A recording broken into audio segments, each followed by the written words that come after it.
Western nations are getting a rude awakening about the true state of free speech, or rather the relentless war being waged against it. Keir Starmer and his inner circle are charging full steam ahead toward censorship of X, roping in figures like Mark Carney and other international enablers to give this crackdown a veneer of legitimacy. And as always, it's wrapped in the safe moral packaging that once again highlights the hypocrisy of the bureaucracy. So let's dig in. This means individuals are committing a criminal offence if they create or seek to create such content, including on X. And anyone who does this should expect to face the full extent of the law. Late last week, people on X were messing around with Grok's AI image generator, asking it to put public figures, or just about anyone, in bathing suits. It's actually, in my opinion, pretty tame stuff. It's embarrassing, but tame. See, you can never fully make someone nude, and there will always be bathing suit type coverage, but it becomes, as I said, quite embarrassing, especially for the political class, albeit harmless fun in the grand scheme of things. And suddenly in swoops UK Prime Minister Keir Starmer, up in arms about the whole thing, calling for a full-on ban of X. And it's not to be tolerated. X has got to get a grip of this.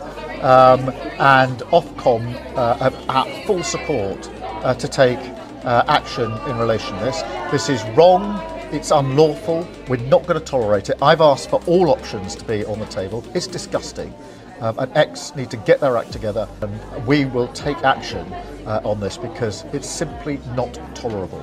Starmer has the backing of Ofcom, the public corporation that oversees broadcasting and telecommunications in the UK. They're in his back pocket, ready to take action. The government says Ofcom, the online regulator, has its full support to do whatever it needs to sort this problem out. Now, the nuclear option here would be to ban Grok in the UK, but that would take some time and it would be totally unprecedented. As the law stands at the moment, it's illegal to share intimate, non-consensual images, and that includes deepfakes, but it's not illegal to ask an AI tool to create one. Nigel Farage, who's leading the UK Reform Party, notes how unsurprising all of this is. The thought of banning X from a government that's been attacking free speech and creating a two-tier society in our country, frankly, is appalling. Look, this feature clearly is horrible in every way, distasteful, sick. I get all of that. I know that X today have made some changes to say only paying subscribers can use the service. X will need to go further, but the thought of banning platforms. I mean, what is happening in 21st century Britain? See, according to these repeatedly hypocritical governments, apparently seeing someone in a swimsuit is criminal. So naturally, Technology Secretary Liz Kendall has announced that the UK government will criminalize the creation of non-consensual intimate images, including those made with Grok, by the end of the week. And today, I can announce to the House that this offence will be brought into force this week. And that I will make it a priority offence in the Online Safety Act too.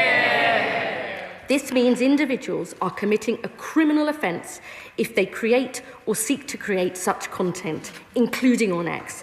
And anyone who does this should expect to face the full extent of the law. These same politicians are preaching about safeguarding women and girls while simultaneously turning a blind eye to actual horrors happening on their streets. In the UK, there are vile RAPE gangs, predominantly migrant groups, preying on young girls, some as young as 12, 13, or even younger. Thousands of victims over the years, and what happens? The authorities look the other way, afraid of being called racist or whatever other bogus label they'll hide behind.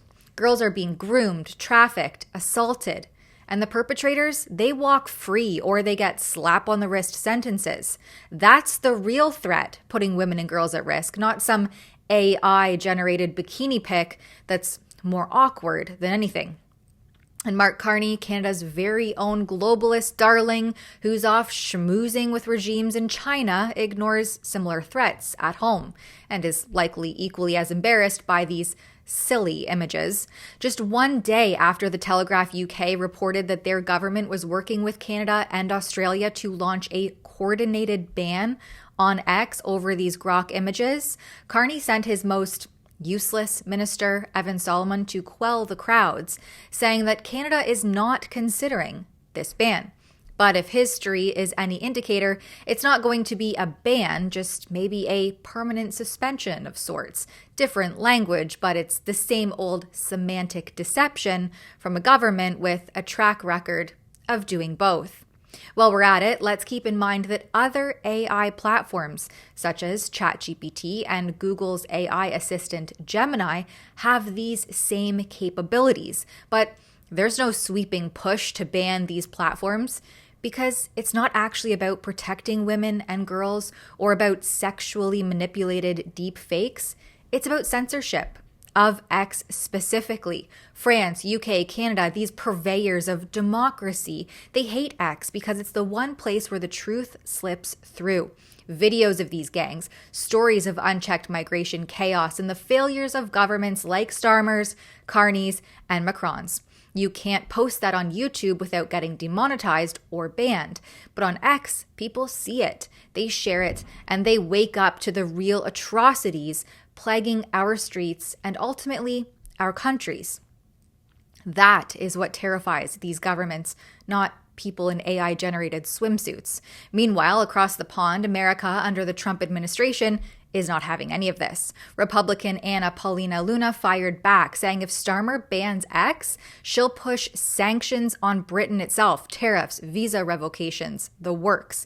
It echoes what happened with Brazil's censorship push, and Elon Musk has already dialed back Grok's features to paid subscribers only, addressing the issue faster than some of these bureaucrats can spell out free speech. But again, these features are still widely accessible on ChatGPT and Gemini. So what gives? It's clearly a political hit job on Elon Musk and uncensored real-time dialogue. If these governments want to protect women and girls, they can start by prosecuting rape gangs, not pixelated pictures. For Rebel News, I'm Tamara Ugolini. Canada is on the brink of the most sweeping speech crackdown in our history, bill after bill moving in the same direction, government regulation of what you can see and say online. Here at Rebel News, we are staunch defenders of free expression, and if you believe Canadians, not politicians, should decide what's said online, take action at stopthecensorship.ca, donate to our legal defense fund, and add your name to the fight for free speech. That's stopthecensorship.ca.